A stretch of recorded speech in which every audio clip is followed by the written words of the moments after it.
혹시 해외여행 많이 하신 분들 나이아가라 폭포에 가보신 분 있습니까? 혹시 여기에? 없습니까? 한 분 계시네요. 예. 저도 가보지는 않았지만 이제 영상이나 사진으로 우리가 많이 봤는데요. 굉장히 웅장하지요. 정말 거대한 물줄기가 그야말로 장관을 이루고 있습니다. 근데 혹시 이 폭포 상류에서 무슨 일이 일어나고 있는지 알고 계십니까? 혹시 갔다 오신 분? 폭포 상류에. 예, 합쳐서 떨어지는 거 말고 그 안쪽으로 더 상류로 들어가면 어떤 목사님이 거기까지 보고 왔다는데요. 그 위에 뱃놀이를 한답니다. 아주 평화롭게 뱃놀이를 한답니다. 그리고 이제 그 뱃놀이를 하는 그 하류로 조금 더 내려오면 물살이 그때부터 좀 빨라지기 시작하고, 그리고 조금 더 내려오게 되면 그때부터 엄청난 속도로 물이 떨어져서 이제 나중에는 나이아가라 폭포로 떨어지게 된다는 겁니다. 그런데 이 뱃놀이를 하는 사람들은 아주 평화롭게 하는데요. 거기에 보면 줄이 쳐져 있다고 해요. 그게 이제 경고문이 하나 붙어 있습니다. 그래서 이 선을 넘으면 위험하니 넘지 마시오 하는 그런 푯말이 있다고 합니다. 그래서 사람들이 뱃놀이를 하고 열심히 잘 놀다가 거선 가까이에 딱 오게 되면 그 푯말을 보고 여기를 넘어가면 안 되겠구나, 그렇게 생각하고 이제 다시 돌아온다는 거죠. 말하자면 그 푯말이, 그 쳐놓은 선이 한계선인 것입니다. 이 선을 지키는 범위 내에서는 사람들은 안전하고 평화롭게 뱃놀이를 즐길 수가 있겠지만, 혹시라도 이 선을 넘어가게 되면 그들의 안전은 보장받을 수가 없게 되는 것입니다. 우리가 잘 아는 에덴 동산은 많은 예술가들이 그림을 그렸습니다. 많은 소설가들이 에덴 동산을 주제로 해서 글을 쓰기도 했습니다. 에덴 동산은 지상에 있는 천국이라, 파라다이스라, 최고의 동산으로 그렇게 알려져 있습니다. 하나님은 인간을 모든 피조물의 왕으로 세우신 뒤에 이 축복의 동산, 이 에덴 동산을 인간에게 맡기면서 다스릴 뿐만 아니라 거기서 나오는 모든 것을 다 먹고 누리라고 하나님께서 축복으로 주셨습니다. 근데 단 한 가지 금한 것이 있었는데, 그게 뭐죠? 바로 선악과를 먹지 말라는 것입니다. 그 선악과는 맛있는 과일, 따먹는 그런 걸로 생각하시면 안 됩니다. 이거는 굉장히 중요한 의미가 있는데, 하나님과 인간의 한계를 설정해 주는 한계선과 같은 것이 바로 선악과입니다.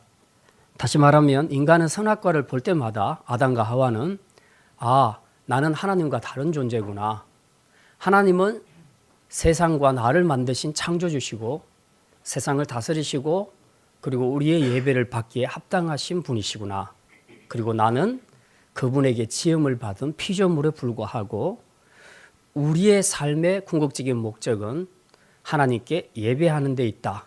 그래서 나는 절대로 하나님과 같아질 수도 없고 같아지려고 해서도 안 된다 하는 것을 선악과를 볼 때마다 생각을 하도록 하나님께서 동산에다가 선악과를 주신 것입니다.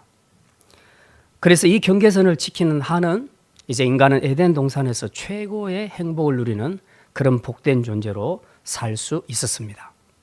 그러나 이 선을 넘으면 그는 세상에서 가장 불행한 존재로 전락하게 될 것이었습니다. 그런데 결과는 어떻게 됐습니까? 인간은 넘지 말아야 할 그 선을 넘고 말았습니다. 하나님과 같이 되어보려는 교만한 마음을 품고 경계선을 넘어 이 선악과를 따먹고 말았습니다. 그래서 결국은 하나님께서 약속하신 대로 이 축복의 동산 에덴에서 쫓겨날 뿐만 아니라 이제 사망의 저주를 받게 되었고, 하나님의 자녀가 아니라 사단의 종으로 전락하게 되었습니다. 우리가 경계의 선을 지킨다는 것은 행복과 불행을 좌우하는 굉장히 중요한 행동입니다. 경계선 안에 있을 때 인간은 평화와 축복과 안정을 보장받지만 경계선을 넘는 순간 인간은 이 모든 축복을 다 잃어버리게 되는 그런 비참한 결과를 맞이하게 된다는 것입니다. 어쨌든 에덴 동산 사건 이후로 세월이 흘렀고 이제 불행해진 이 인간들에게 놀라운 변화가 일어났습니다. 하나님이 인간을 긍휼히 여기셔서 죽음에서 그들을 건지시기로 하신 것입니다. 자, 오늘 본문 10절 말씀, 이 인간이 하나님 앞에 어떻게 구원을 받았는가? 10절 말씀 같이 읽겠습니다. 너희가 전에는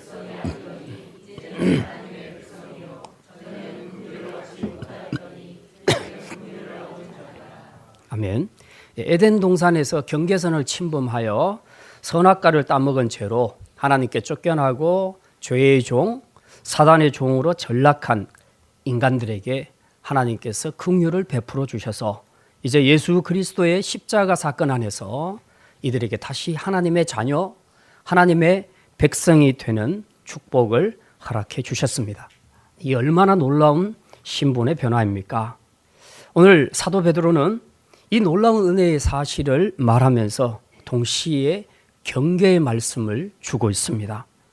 이렇게 구원받은 하나님의 백성이 이 땅에서 아무렇게나 살면 안 된다. 반드시 지켜야 할 원칙이 있다. 그래서 그 지켜야 될 원칙, 경계의 말씀을 주고 있는데 오늘은 그 말씀이 무엇인지 우리가 함께 생각하려고 합니다. 오늘 두 가지 말씀 생각합니다.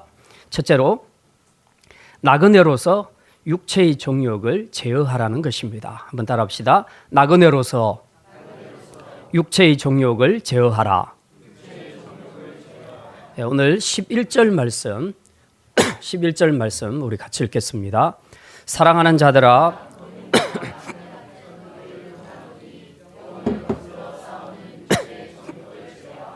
예, 여기 보면 베드로는 10절에서 구원받은 하나님의 백성들을 또 다른 말로 표현하기를 너희는 거류민과 나그네라. 예, 개역 성경에서는 이걸 행인과 나그네라 뭐 이렇게 표현하기도 합니다. 한마디로 나그네라는 거죠. 나그네라는 것은 그냥 우리가 아파트 분양받고 들어가서 오랫동안 사는 영원히 내 집이야 하고 사는 그런 삶이 아니고요. 오늘 여기서 자고 또 이동해서 내일은 저곳에서 사고 그래서 동가식 서가숙하는 이제 그런 삶, 그게 나그네의 삶이라고 할 수 있습니다. 자, 그런데 베드로가 구원받은 백성을 이 나그네로 표현한 것은 너희는 이 세상에서 영원히 살 존재가 아니다. 너희는 이 세상에 잠깐 머무르다가 잠깐 여행하다가 이제 우리의 고향 본향인 하늘나라로 가게 될 그런 존재다. 그러니 너희는 나그네다. 그러므로 나그네는 나그네답게 살아라. 그래서 나그네로서 살아야 할 삶의 원칙을 지금 말씀하는데 그중에 첫 번째가 바로 육체의 정욕을 제어하라 하는 말씀을 주신 것입니다. 이제 우리 육체의 정욕하면 맨 먼저 떠오르는 것은 성적인 욕망, 이제 이런 것들을 많이 생각합니다. 오늘 본문에서 말하는 육체의 정욕은 그걸 얘기하는 것이 아닙니다. 물론 그런 것도 포함하지만 우리 인간이 가지고 있는 모든 욕망, 인간의 부패한 본성에서 나오는 모든 욕망을 육체의 정욕이라고 표현하고 있습니다. 그런데 이 육체의 정욕을 어떻게 하라고 말합니까? 제어하라, 컨트롤하라는 겁니다. 사실 우리 인생에서 이 발생하는 많은 문제들이 이 육체의 정욕을 제대로 제어하지 못해서 컨트롤하지 못해서 일어나는 경우들이 거의 대부분입니다. 왜 육체의 정욕을 제어하라고 하는가? 11절 끝에 보면 이런 내용이 나오죠. 11절 우리 다시 읽겠습니다. 사랑하는 자들아 거류민과 나그네 같은 너희를 권하노니 영혼을 거슬러 싸우는 육체의 정욕을 제어하라. 이 육체의 정욕이 뭘 거슬린다고 합니까? 이 영혼을 거슬른다. 우리 영혼을 거슬른다. 우리 영혼이 하나님을 향해서 생명의 길로 나가도록 해야 하는데 그걸 거슬러서 못 가도록 막는 일을 누가 하냐? 육체의 정욕이 하고 있다. 그걸 거슬러서 가고 있는 놈을 계속 당겨서 못 가도록 막는 그 일을 육체의 정욕이 하고 있다. 그렇게 말합니다. 그래서 이거부터 잘 제어하고 컨트롤하지 않으면 하나님 앞에서 행복한 삶을 살 수 없다. 구원받은 하나님의 백성이라도 이 원칙을 지키지 않으면 너희들은 행복한 삶을 살 수 없다라고 그렇게 말합니다. 자, 그러면 이걸 어떻게, 육체의 정욕을 어떻게 우리가 잘 컨트롤할 수 있겠는가? 사도 베드로는 우리에게 힌트를 주고 있습니다.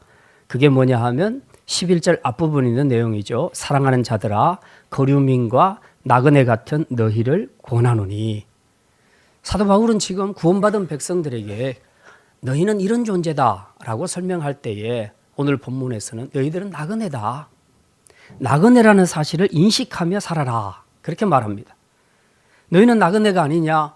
그러면 나그네는 짐이 많아야 되겠냐? 나그네는 짐을 좀 줄여야 되지 않겠느냐? 여행할 때 짐을 줄여서 좀 내려놓아라. 이게 나그네의 합당한 삶이다. 그렇게 말하죠. 이제 종종 여행을 하다 보면, 특히 해외 여행을 하다 보면 이제 짐들이 굉장히 많습니다. 근데 특히 여자분들 중에는 여행할 때 보면 짐이 굉장히 많아요. 온갖 종류의 화장품들이 다 들어가고 있고요. 그리고 또 특별히 어떤 분들은 패션에 신경을 쓰시는 분들은 이 옷의 종류가 굉장히 다양합니다. 맑을 때 입는 옷, 흐릴 때 입는 옷, 비 올 때 입는 옷, 잠잘 때 입는 옷, 호텔 로비에서 커피 마시면서 입는 옷, 운동할 때 입는 옷, 진짜 무지무지하게 옷도 많고요. 모자 종류도 많고 신발 종류도 아주 다양합니다. 그래서 그것만 해도 벌써 한 트렁크, 두 트렁크 가득 찬 그런 경우들을 이제 굉장히 많이 보게 됩니다. 그러다 보니까 이제 문제는 너무 무거워서 여행 자체가 힘들어질 수 있다는 거죠.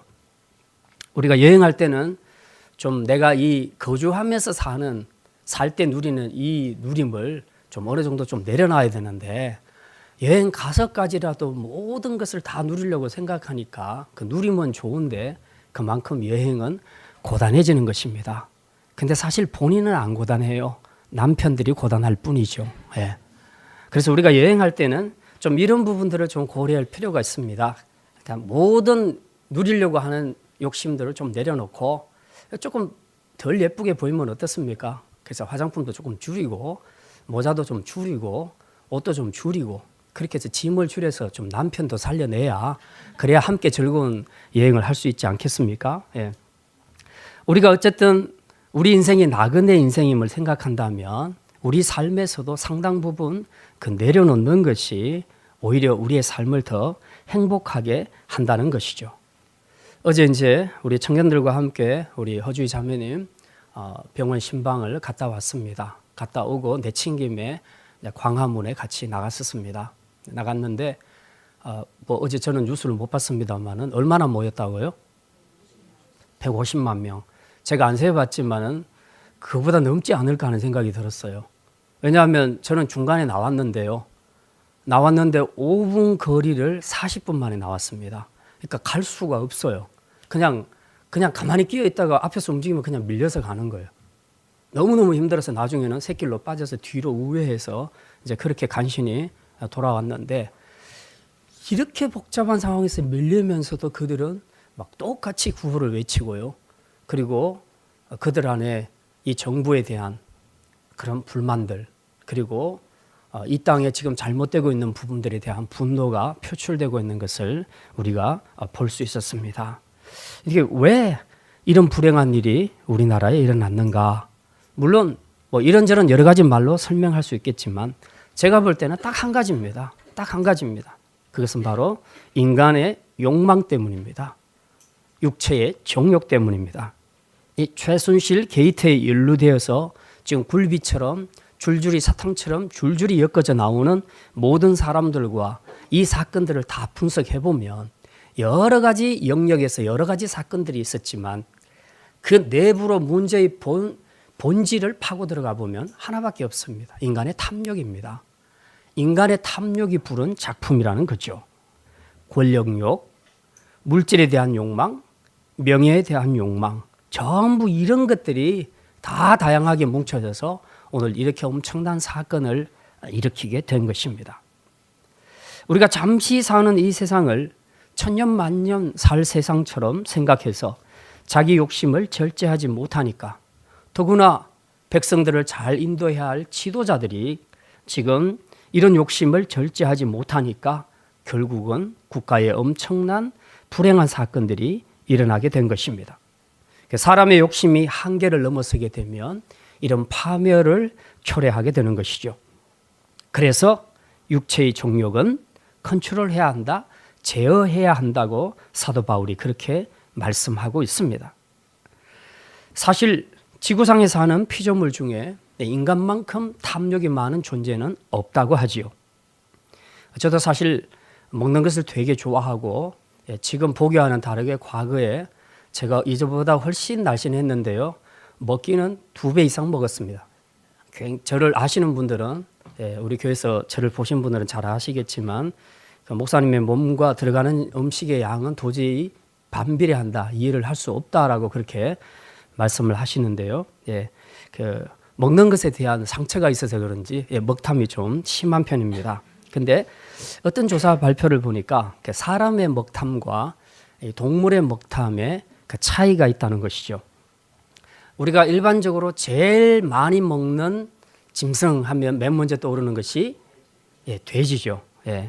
자, 그런데 이 돼지를 생각할 때 일반적으로 미련하게 되게 많이 먹는다 그렇게 생각하는데 실제로 이 동물학자들의 이야기를 들어보면 돼지는 자기가 먹을 수 있는 양의 80%밖에 먹지 않는다고 그렇게 얘기합니다. 그럼에도 불구하고 아무 탈이 없는 것은 소화 능력이 좋아서가 아니고요. 이만큼 자기가 먹을 수 있는 양을 제어를 한다는 얘기죠. 날아다니는 학이 있죠. 학. 이 학은 자기가 먹을 수 있는 양의 40%만 먹는다고 합니다. 그래서 그렇게 날씬한가 봅니다. 혹시 날씬하기를 원하는 자매님들은 40%를 드시기를 바랍니다. 그래도 넘어지지는 마시고요.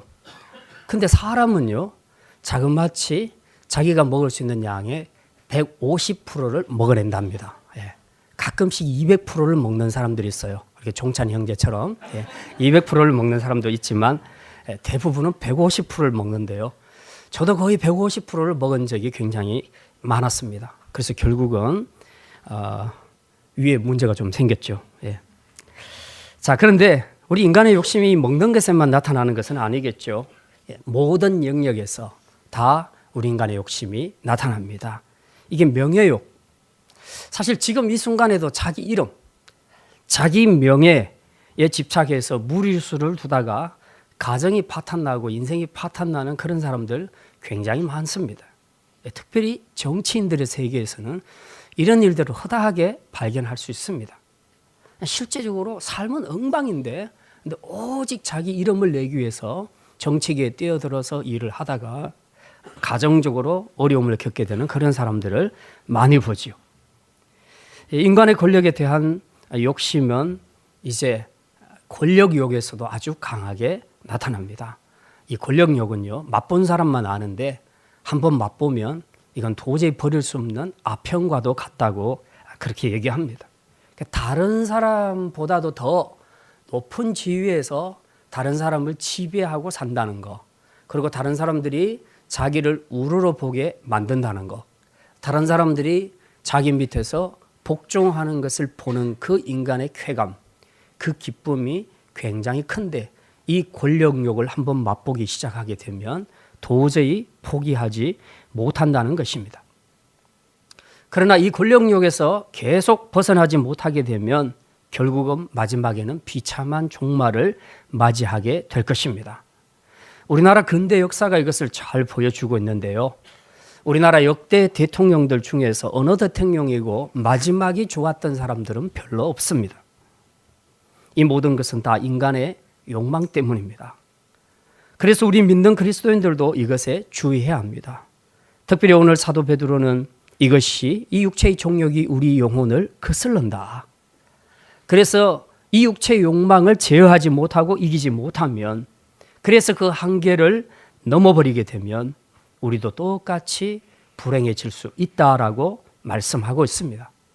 결론은 뭡니까? 너무 욕심 부리지 마라. 욕심을 좀 컨트롤해라. 좀 내려놓아라. 왜? 너희는 나그네지 않냐? 나그네가 짐이 너무 많으면, 욕심이 너무 많아서 많은 것을 누리려고 이것저것 다 가지고 다니다 보면 여행이 너무 고통스러워지지 않겠냐? 그러니 너희가 이 땅에 사는 동안 나그네답게 육체의 정욕을 좀 내려놔라. 욕심을 좀 내려놔라. 그러면 너희도 살게 될 것이다. 그리고 너희는 행복한 삶을 살게 될 것이다. 그렇게 말씀하고 있습니다. 여러분은 육체의 여러 가지 정욕 중에서 어떤 정욕에 가장 약하다고 생각합니까? 나는 다른 거는 잘 조절할 수 있겠는데 이 문제에만 들어가게 되면 정말 내려놓고 싶지를 않아. 아니, 내려놔지지가 않아. 내 욕심, 내 이 욕망 잘못된 줄 아는데 근데 난 절대로 포기하지 못하겠어 하는 그런 것이 있습니까? 그걸 알면서도 지나치게 무리수를 두다가 결국 넘어서는 안 될 경계선을 넘고 있지는 않습니까? 우리의 육체를 제어하셔야 합니다. 특별히 우리 청년 때는 육체의 정욕, 이 성적인 정욕을 잘 절제해야 합니다. 하나님이 우리에게 주신 인간적인 기본 욕구들 자체는 죄가 아닙니다. 그러나 그것이 우리 영혼을 거스리고 하나님의 뜻대로 사는 것을 막는 역할을 한다면, 그래서 결국 그것들이 우리를 나야가라 폭포처럼 죽음의 폭포로 떨어뜨리게 한다면 우리는 살기 위해서라도 반드시 경계선을 지켜야 하는 것입니다. 물질에 대한 욕망이나 권력에 대한 욕망이나 명예욕이나 성욕이나 무엇이 되었건 간에 하나님이 주신 질서와 자리를 지키지 않고 경계선을 넘어서게 되면 결국 마지막에는 죽음의 폭포로 나아가게 될 것입니다. 최순실 게이트에 엮인 많은 사람들이 지금 그 죽음의 폭포로 향해서 떨어지고 있다는 사실을 우리는 분명히 기억해야 합니다. 이게 바로 사도 베드로가 구원받은 백성에게 경계로 주는 첫 번째 말씀입니다. 자, 두 번째 말씀입니다. 두 번째는 선한 행실로 하나님께 영광을 돌리라는 것입니다. 예, 한번 따라합시다. 선한 행실로 하나님께 영광을 돌리라. 12절 말씀 같이 읽겠습니다. 너희가 이방인 중에서 행실을 선하게 가져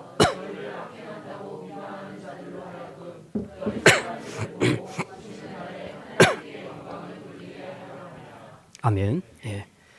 여기서 사도 베드로는 그리스도인이 선한 행실을 가져야 한다고 강조하고 있습니다. 사실 요즘 우리 한국 교회가 세상 사람들에게 욕을 많이 얻어먹고 있는 것은 바로 이 부분 때문입니다. 그리스도인들이 세상 사람들을 볼 때에 세상 사람들이 우리를 볼 때 전혀 감동을 주는 삶을 살지를 못한다는 것입니다. 오히려 그리스도인들이 세상 사람들과 뭐가 다른가 하는 짓이 똑같다. 심지어는 더한 짓을 하고 있다. 특히 요즘 종교 지도자들의 그런 범죄들이 뉴스에 많이 나타납니다. 사실 몇 사람이 그런 죄를 지어도 세상 사람들이 볼 때는 이 땅의 모든 목사들이 다 그런 것으로 그렇게 생각을 합니다. 어쨌든 몇 사람의 지도자들 때문에 또 몇 사람의 성도들 때문에 충분히 우리 기독교가 사람들에게 감동을 주지 못하고 오히려 손가락질 받고 욕을 얻어먹는 그런 경우가 많다는 것을 우리는 분명히 기억해야 합니다. 그래서 우리 그리스도인들은 세상에서 살 때에 정말 주의해야 합니다. 물론 여기서 말하는 선한 행실이라는 것은 겉으로만 잘하라 그런 뜻은 아닙니다. 겉과 속이 다른 위선적인 그런 선이 아니라 우리의 진심이, 우리의 전심이 그렇게 선한 행실을 나타내는 그런 사람이 되어야 한다는 것입니다. 왜냐하면 우리는 예수 그리스도의 십자가 사건을 통해서 이미 우리 옛사람은 못 박혀 죽었기 때문입니다. 그래서 이제 이 십자가에서 내가 죽고 내 죄가 함께 못 박혔기 때문에 구원받은 백성이라면 마땅히 이 옛사람으로 살면 안 된다는 거죠. 더구나 예수 믿고 변화된 모습을 우리가 세상 사람들에게 잘 보여주어야 하는데, 그래서 감동을 주어야 하는데 이게 안 보이면 세상 사람들이 예수를 믿을 이유가 없어지게 되는 것입니다. 복음이란 것은 우리가 예수 믿고 천국 가는 것만을 의미하는 것이 아닙니다. 복음은 이 땅에 사는 동안 내 마음과 생각과 행실이 복음으로 변화되어서 삶으로 나타나는 것을 포함하고 있습니다. 그래서 예수 믿는 사람의 삶에는 반드시 선한 행실이 나타나야 한다고 사도 베드로는 그렇게 말하고 있습니다. 그래서 불신자들이 우리를 볼 때 저 사람 말하고 행동하는 걸 보니까 진짜 저 사람 참 선한 사람이구나. 저 사람이 예수 믿는 사람이라면 나도 한번 교회를 가보고 싶다 하는 그런 감동을 줘야 하는 것입니다. 근데 만약 그게 안 된다면 전도도 안 될 뿐더러 세상 사람들에게 비방을 받고 하나님의 영광을 가리우게 되는 것이죠. 그래서 오늘 사도 베드로는 그렇게 살지 말라고 말하고 있습니다. 당시 1세기 기독교는요, 그 로마 사회에서 이교 국가에서는 이 기독교가 이상한 종교처럼 여겨졌습니다. 왜냐하면 가이사에게 충성을 하지도 않죠. 또 절도 하지 않죠. 그리고 무슨 성전 같은 데서 이상한 신상을 훔쳐갔다고 이제 그렇게 비방을 받기도 하죠. 여러 가지로 그리스도인들은 요주의 인물이었고 기독교는 요주의 종교였습니다. 그래서 많은 사람의 입에 오르내리면서 조금만 잘못해도 욕을 얻어먹고 비난과 핍박을 받는 그런 시대였던 것입니다. 그래서 사도 베드로는 신앙 때문에 받는 비난은 어쩔 수 없겠지만 혹시라도 우리의 선하지 못한 행실 때문에 비난을 받게 된다면 이건 문제다. 그러니 너희는 이제 선한 행실을 가져라고 그렇게 말씀하고 있습니다. 종종 개신교 그리고 특별히 보수적인 교단에서 보면 또 혹은 선교단체에서 보면 너무 열심히 특심해서 절 안에 들어가서 거기서 불상을 부숴버린다거나 아니면 절 안에 들어가서 불교를 저주하는 그런 기도를 하는 사람들이 있습니다. 그걸 대단히 훌륭한 종교행위라고 생각을 하는데 그 대단히 잘못된 것입니다. 하나님은 그런 방식으로 막으라고 하지 않으셨습니다. 왜냐하면 우리는 신정국가가 아니거든요. 이스라엘하고는 해법이 다릅니다. 우리는 모든 종교를 인정하는 그런 민주주의 나라에 살고 있기 때문에 내 종교하고 다르다고 해서 우리가 가서 부숴버린다거나 그렇게 그 본부 안에 들어가서 저주를 하는 기도를 하는 것은 대단히 잘못된 것입니다. 참으로 부끄러운 일이죠. 자, 이제 우리는 구원받은 그리스도인으로서 세상에서 어떻게 살아가야 하는지 우리가 지혜롭게 사도 베드로가 주신 말씀을 따라서 우리 자신을 돌아볼 필요가 있습니다. 어쨌든 사도 바울이 강조하는 것은 선한 행실을 가져라. 이게 이방인들을 감동시킬 것이다. 그렇지 않으면 이방인들에게 비방을 받을 뿐만 아니라 하나님의 영광을 가리게 될 것이다. 그렇게 말씀하고 있습니다.